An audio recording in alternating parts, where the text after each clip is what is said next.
I entirely beg you, people and government of the DPR Korea, I have made the worst mistake of my life.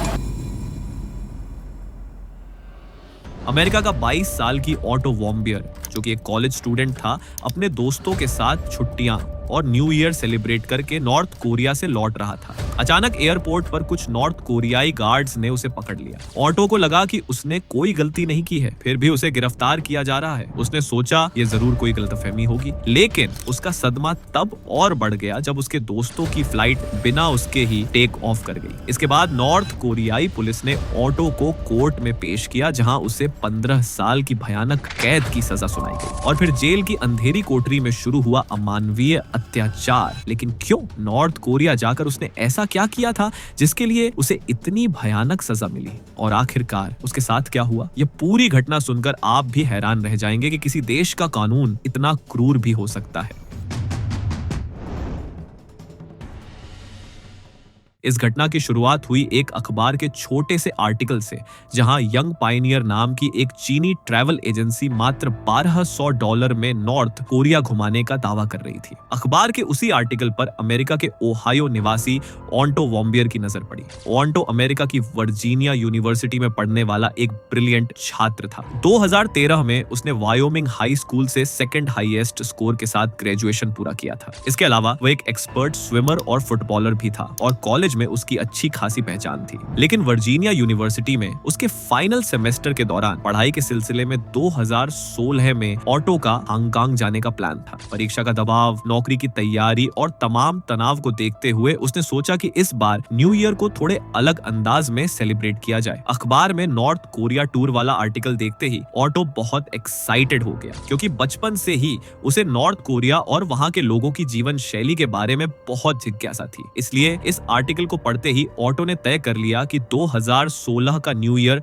वह north Korea में ही celebrate करेगा। उसने तुरंत उस travel agency से संपर्क किया और टिकट बुक करवा लिया। लेकिन ऑटो ने सपने में भी नहीं सोचा था कि यही न्यू ईयर उसकी जिंदगी का आखिरी न्यू ईयर होगा।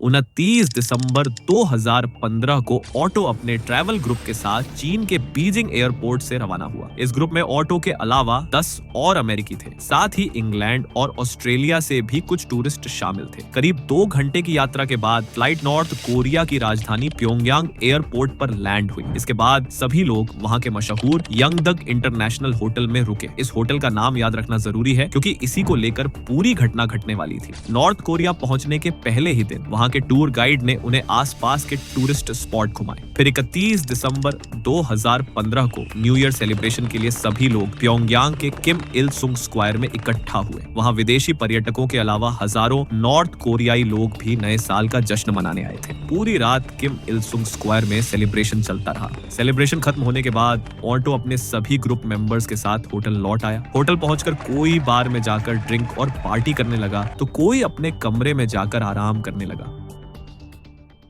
2 जनवरी 2016 को 5 दिन का नॉर्थ कोरिया टूर खत्म करने के बाद सभी लोग प्योंगयांग एयरपोर्ट पर फ्लाइट के लिए इंतजार कर रहे थे। लेकिन फ्लाइट में बैठने से ठीक पहले अचानक वहां के 2 स्थानीय पुलिसकर्मी आकर ऑटो को पकड़ लेते हैं। जब पूछा गया कि उसे क्यों पकड़ा जा रहा है, तो पुलिस वालों ने कोई जवाब नहीं दिया। सबने सोचा कि शायद ऑटो अमेरिकी होने की वजह से उसे परेशान किया जा रहा है, क्योंकि नॉर्थ कोरिया और अमेरिका के अंतरराष्ट्रीय रिश्ते कैसे हैं ये पूरी दुनिया जानती है। ऑटो को गिरफ्तार होते देख उसका रूममेट डैनी ग्रेटो मजाक में बोला, तो दोस्त, शायद ये हमारी आखिरी मुलाकात है, अब कभी तुझे देख नहीं पाऊंगा। ये सुनकर ऑटो हंस पड़ा। डैनी भी मुस्कुराते हुए फ्लाइट में चढ़ गया। डैनी को लगा कि फ्लाइट के उड़ने से पहले ही गार्ड्स ऑटो को छोड़ देंगे, लेकिन कौन जानता था कि डैनी की मजाक में कहीं बात सचमुच भयानक हकीकत बन जाएगी। अचानक एयरपोर्ट का एक सिक्योरिटी गार्ड प्लेन में आकर बोला कि ऑटो बहुत बीमार हो गया है, वह आ नहीं पाएगा। यह सुनकर प्लेन के सभी यात्री हैरान रहे। होना भी स्वाभाविक था, क्योंकि जो लड़का अभी कुछ देर पहले सबके साथ हंसते मुस्कुराते हुए अलविदा कह रहा था, जो पूरी तरह से स्वस्थ और सामान्य लग रहा था, वह अचानक बीमार कैसे हो सकता है। भीतर भीतर सबको एहसास हो रहा था कि ऑटो जरूर किसी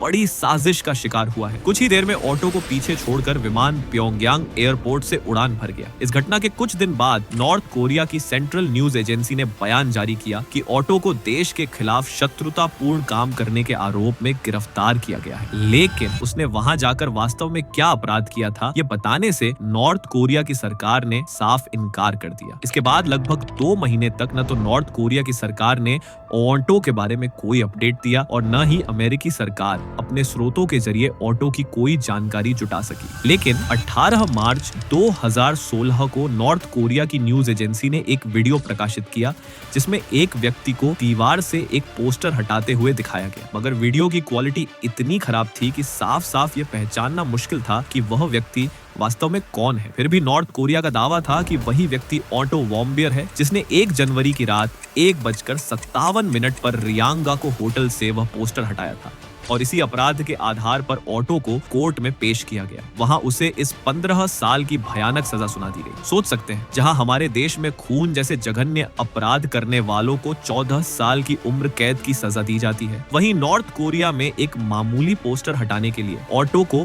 15 साल की जेल की सजा सुना दी गई। जब नॉर्थ कोरिया की न्यूज एजेंसी ने यह वीडियो सार्वजनिक किया तो पूरी दुनिया स्तब्ध रह गई कि किसी देश की न्याय व्यवस्था इतनी निर्दयी और कठोर कैसे हो सकती है। इस घटना के बाद ऑटो की कोई भी खबर बाहर नहीं आई। वह जेल में कैसा है, उसके साथ क्या हो रहा है, कुछ भी नहीं पता चला। लेकिन अचानक 15 महीने बाद नॉर्थ कोरिया की सरकार ने ऑटो को रिहा करने का निर्णय लिया और इसकी जानकारी अमेरिका को दी। ये बिल्कुल वैसे था जैसे बिना बादल के बारिश हो जाए, क्योंकि जिस कोर्ट ने ऑटो को 15 साल की सजा सुनाई थी वही देश 15 महीने भी पूरे होने से पहले उसे अचानक रिहा करने का फैसला कर लेता है। खैर, इससे ऑटो के माता पिता बेहद खुश हुए कि उनका बेटा तमाम तूफानों के बाद आखिरकार घर लौट रहा है। 13 जून 2017 यही वह दिन था जब अंततः ऑटो को नॉर्थ कोरिया से अमेरिका भेजा गया। पूरे 15 महीने बाद ऑटो ने फिर से अपने देश की जमीन पर कदम रखा, लेकिन दुर्भाग्य से वह पहले वाला ऑटो नहीं था। अब वह बेहद बीमार और टूटा हुआ था। उसकी हालत इतनी बिगड़ चुकी थी कि वह चलने फिरने की क्षमता भी खो चुका था। 2 लोग उसे सहारा देकर विमान से उतार रहे थे। यह मर्मांतक दृश्य देखकर उसका पिता दौड़ कर आया और उसे गले लगाकर पूछने लगा कि उसके शरीर की यह हालत कैसे हुई। लेकिन हैरानी की बात यह थी कि उसके जवाब में ऑटो ने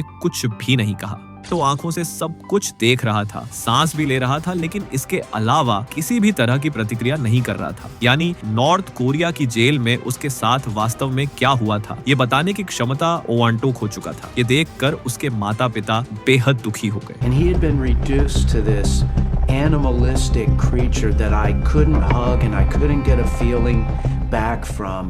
लंबे समय तक जेल में रहने की वजह से ऑटो शारीरिक और मानसिक दोनों तरह से टूट चुका था। उसकी हालत देखकर माता पिता ने तुरंत उसे अस्पताल में भर्ती कराया, लेकिन उन्होंने कभी कल्पना भी नहीं की थी कि वहां उनके लिए इतना यानक सच इंतजार कर रहा है। अस्पताल में जब डॉक्टरों ने ऑटो की जांच की तो पता चला कि वह बहुत पहले ही कोमा में जा चुका था और उसके ठीक होने की कोई संभावना नहीं थी, क्योंकि उसका मस्तिष्क पूरी तरह से काम करना बंद कर चुका था। सीधे शब्दों में कहें तो वह ब्रेन डेड हो चुका था। डॉक्टरों से यह मर्मांतक खबर सुनकर उस समय उसके पिता ने जो महसूस किया होगा उसे शब्दों में बयान करना संभव नहीं है। और इस घटना के ठीक 6 दिन बाद 19 जून 2017 को दोपहर 2:20 कोमा में ही ऑटो की मौत हो गई। लेकिन ऑटो की यह असामान्य मौत अमेरिकी सरकार को हजम नहीं हुई, क्योंकि 22 से 23 साल का एक नौजवान केवल जेल में बंद रहने की वजह से कोमा में चला जाए, यह अविश्वसनीय था। जब इस बारे में नॉर्थ कोरिया सरकार से पूछा गया तो उन्होंने जवाब दिया कि जेल में रहते हुए ऑटो को बस एक नींद की दवा दी गई थी, जिसकी वजह से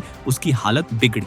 लेकिन अमेरिकी सरकार समझ रही थी कि यह झूठ है, क्योंकि ऑटो की मेडिकल जांच में 2 चौंकाने वाले तथ्य सामने आए। जब उसके सिर का सीटी स्कैन किया गया तो पाया गया कि उसका दिमाग सामान्य ब्रेन की तुलना में पूरी तरह बदल चुका है। उसके दांतों की संरचना भी बिगड़ गई थी। इसका केवल एक ही तलब निकलता था। नॉर्थ कोरिया में ऑटो के साथ किसी बड़े स्तर पर यातना की गई थी, लेकिन हैरानी की बात यह थी कि उसके शरीर पर कहीं भी चोट या जख्म का कोई निशान नहीं था, जिस आधार पर नॉर्थ कोरिया पर सीधा आरोप लगाया जा सके। इसी वजह से आज तक अमेरिका ऑटो की असामान्य मौत की सच्चाई उजागर नहीं करिया और उसकी मौत पूरी दुनिया के लिए एक रहस्य ही बनी हुई है, एक षड्यंत्र जहां ठंडे दिमाग से योजना बनाकर ऑटो को फंसाया गया था। इस केस से जुड़े कुछ संदेहास्पद बिंदु भी हैं। पहला शक तो तभी हुआ था जब एयरपोर्ट पर ऑटो को गिरफ्तार किया गया। जब उसके अपराध के बारे में पूछा गया तो पुलिस वालों ने कोई जवाब नहीं दिया। ऐसा लग रहा था मानो ऊपर से आदेश आया हो कि ऑटो को गिरफ्तार करना है, इसलिए वे कर रहे हैं। इसके अलावा उन्हें कुछ पता ही नहीं था। इसके बाद जब कुछ दिन बाद नॉर्थ कोरिया सरकार ने अमेरिका को बताया कि ऑटो को देश के खिलाफ शत्रुतापूर्ण गतिविधि के आरोप में पकड़ा गया है, तो भी यह नहीं बताया गया कि उसका असली अपराध क्या था। अगर ऑटो ने सचमुच कोई अपराध किया था और उसी आधार पर उसे गिरफ्तार किया गया तो उस अपराध को बताने में क्या दिक्कत थी। जब 2 महीने बाद नॉर्थ कोरिया की न्यूज एजेंसी ने यह वीडियो प्रकाशित किया तो सबसे पहले उस वीडियो की क्वालिटी इतनी खराब थी कि साफ साफ यह पहचानना मुश्किल था कि उसमें दिख रहा व्यक्ति वास्तव में कौन है। लेकिन नॉर्थ कोरिया सरकार का दावा था कि वही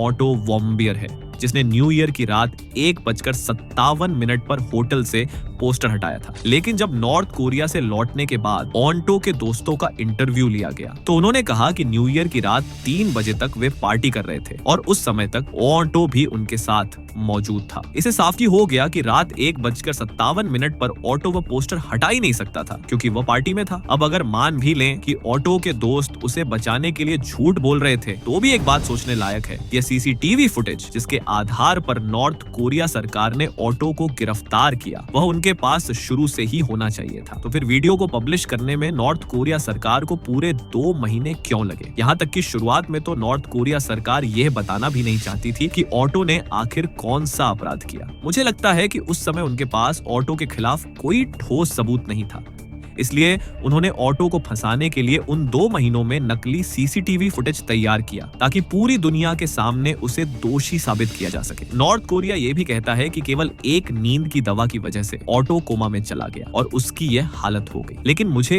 इस पर भी शक है क्योंकि दुनिया में ऐसे कई टॉर्चर के तरीके मौजूद हैं जहां कैदियों के शरीर पर किसी भी तरह के चोट के निशान छोड़े बिना उन्हें अमानवीय यातनाएं दी जाती है। नहीं तो यह कैसे संभव है कि सिर्फ एक नींद की गोली के कारण उसका दिमाग पूरी तरह बदल जाए और दांतों की संरचना तक बिगड़ जाए। खैर, ये सब मेरी अपनी धारणाएं हैं। असलियत में उसके साथ क्या हुआ था ये तो केवल ऑटो ही जानता था और अब वह इस दुनिया में नहीं है। तो इस बारे में आपका क्या विचार है? आप मुझे कमेंट में लिखकर बताइए। फिर मिलेंगे अगले वीडियो में, तब तक अच्छे रहिए।